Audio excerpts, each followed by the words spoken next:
Bueno, como le comentaba en nuestro primer resumen el día de ayer, en su conferencia matutina, el presidente Andrés Manuel López Obrador dijo que estaba en pausa la relación con las embajadas de Estados Unidos y Canadá a causa de las declaraciones que hicieron ambos representantes diplomáticos sobre las consecuencias de la reforma judicial. Y vamos a platicar de esto con Jorge Castañeda, internacionalista, exsecretario de Relaciones Exteriores y profesor de la Universidad de Nueva York. Jorge, buenos días, ¿cómo te va? ¿Qué tal? Buenos días, Pascal. Gusto saludarte. Igualmente, Jorge, ¿se puede tener una relación diplomática con un país y no tenerla con su embajada?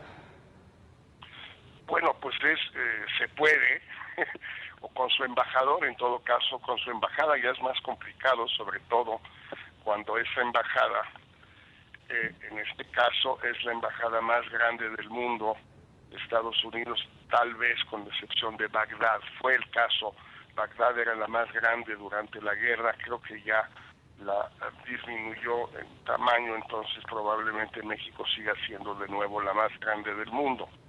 Y la relación entre México y Estados Unidos es quizás la más multifacética, la más intensa en cuanto al número de temas que hay todos los días. Entonces, obviamente no tiene ningún sentido hablar de una pausa con la embajada. Las visas que sacan miles de mexicanos todos los días las van a seguir sacando. Los permisos mexicanos que trabajan ahí en la embajada van a seguir yendo a trabajar. La relación de seguridad de la DEA, del FBI, de la CIA con sus contrapartes mexicanos va a seguir igual que ahora. El comercio, el más grande del mundo entre dos países, va a seguir, y los agregados comerciales de Estados Unidos en la embajada van a seguir, etcétera, etcétera. Es decir, la razón por la cual, Pascal, no existe el término pausa en la jerga diplomática es porque no hay tal cosa, no existe, solo existe en la cabeza de López Obrador, no existe en ninguna otra, no hay ninguna definición posible de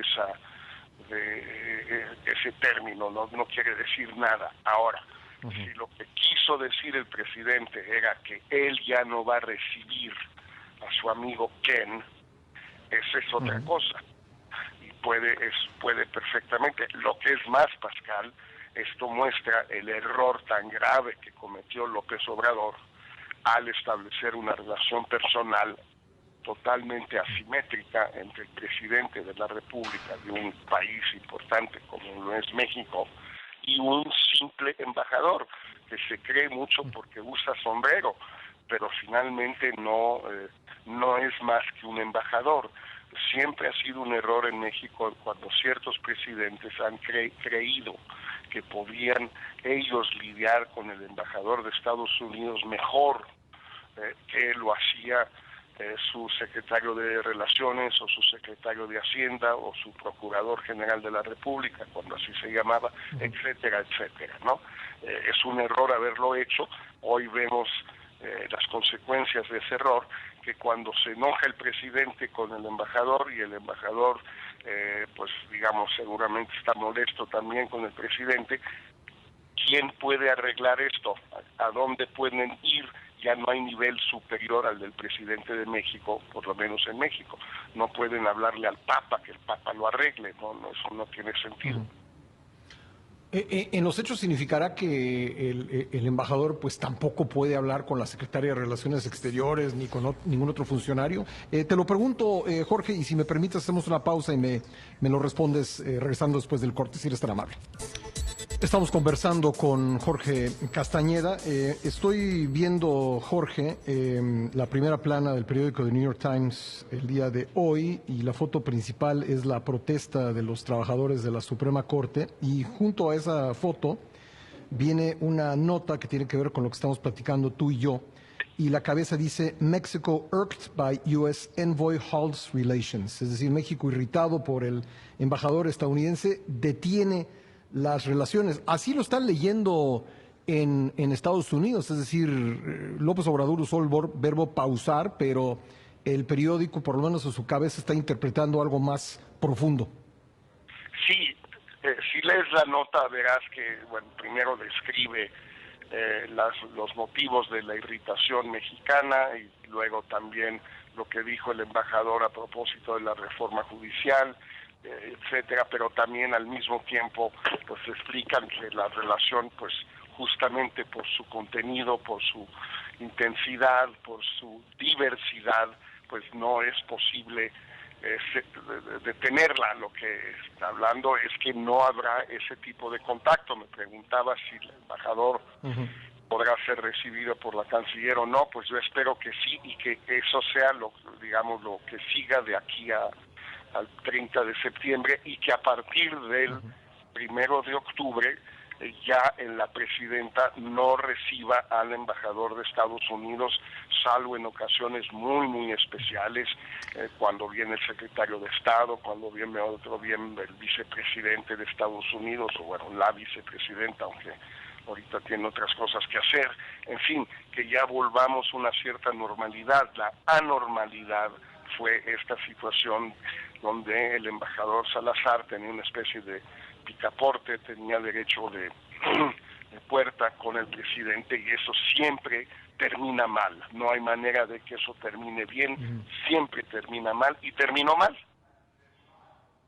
En tu experiencia, en el tiempo que fuiste canciller, pues ¿cuál era la relación entre el embajador y el presidente Fox, y el embajador y tú mismo? Mira, el embajador era Jeff Davidow. Yo no recuerdo, salvo quizás una vez que me trajo una propuesta para una parte de la reforma migratoria, con un número muy atractivo de aumento de visas, pero que no incluía ningún tipo de regularización o legalización de los 6 millones de mexicanos sin papeles en Estados Unidos. Y le dije, mira, esto no va a caminar.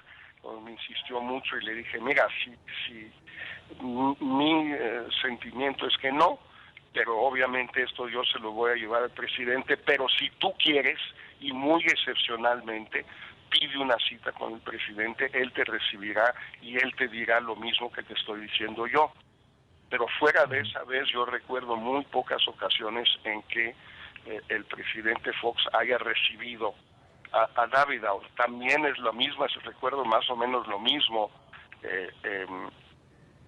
Pascal, con los 2 embajadores que le tocaron a mi padre, o 3, a mi padre con el presidente López Portillo. Era Julián Nava y sobre todo John Gavin, que Gavin, por ser actor, por ser de origen mexicano y por ser inmensamente arrogante, aunque realmente un tipo también muy encantador, le encantaba tratar de ir a ver al presidente por su cuenta, sin el canciller. Y López Portillo, que también era muy arrogante y muy encantador, pues a veces le gustaba esa especie de esgrima verbal con Gavin. En español, hablaba un excelente español Gavin. Pero bueno, finalmente tampoco resultaba, y finalmente López Portillo desistió de ese tipo de prácticas. Creo que lo mismo pasó con Gavin y de la Madrid. El canciller Sepúlveda insistía que que de la Madrid no recibiera a Gavin.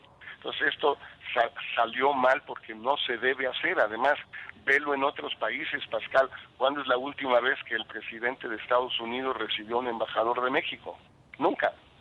Lo recibe para entregar cartas credenciales, se toman la foto del presidente, la familia del embajador, frente al escritorio ese Resolute en la oficina oval, y no lo vuelve a ver hasta que vaya el presidente. Pues sí, porque ahí sí estamos hablando de soberanía, pues tú estás poniendo un dato esencial en la mesa. Aquí sí recibe el presidente de México en este sexenio varias veces al embajador, y en Washington pues no lo recibe, nunca lo ha recibido. No, ni lo va a recibir, ni va a pedir la cita. Esteban Moctezuma, que es una persona razonable, sabe que eso pues no funcionaría para empezar, porque imagínate cómo se pondrían los demás embajadores, y hay como 150, embajadores de otros países en Washington, ¿cómo se pondrían ellos? Empezando por... Y aquí hay 70, ¿no? Aquí hay 70, pues obviamente todos están molestos con Salazar, obviamente, pero también están molestos con el gobierno mexicano, que por algún motivo decidió establecer una relación personal con el embajador de Estados Unidos, relación que no existe con ninguna otra embajada. Digo, todo esto es protocolario, pero no quita lo esencial, Pascal, que es que la relación sigue, pero que hay un problema de fondo, que es todo lo que está evadiendo López Obrador, a saber que los Estados Unidos están muy molestos con la reforma judicial, punto. Sí. Bueno, Jorge, pues muy interesante. Te agradezco mucho. Un abrazo. Un abrazo, Pascal. Gracias. Ahí está Jorge Castañeda. Y pues lo que sucede en la pausa de la relación entre México y Estados Unidos, bueno, vamos a ser precisos, entre el presidente de México y su amigo Ken Salazar.